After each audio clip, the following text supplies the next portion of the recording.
صباح الخير. ناس كتير يا جماعة بتسأل على اللي هو الشبكة اللي أنا بستخدمها، اللي هي المصطاد بها البوري وكده يعني، وأسعارها وكده وأحجامها وبتيجي منين وهكذا. فالنهاردة أنا في المحل، فحبيت أصور لكم ريل بسرعة كده، أوريكم فيه إيه الحاجات دي بتيجي منين.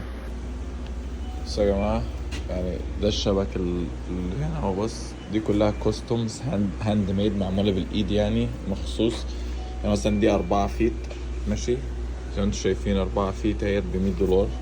في عندك 5، في عندك 6، كله على حاجة بالمقاس اللي انت عايزه.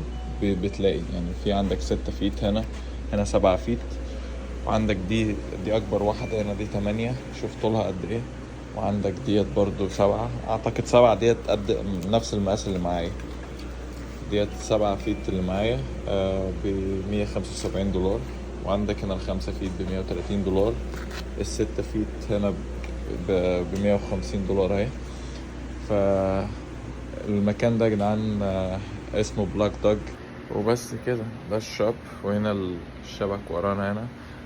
في طبعا عندهم سنانير وهدوم وعدة وكل حاجة، بس ده المكان اللي بجيب منه الشبك. فقلت اوريكم الاسعار والحاجات بسرعة كده. وبما ان انتوا بتسألوا عليها كتير يعني، بس هي بتتعمل بالايد مخصوص. موجودة في، طبعا انا يا جدعان عايش في فلوريدا، فهي موجودة هنا في فلوريدا. بتلاقيها في كل المحلات الصيد هنا في امريكا. في مصر معرفش بصراحة تلاقيها في منين، بس اكيد موجودة يعني.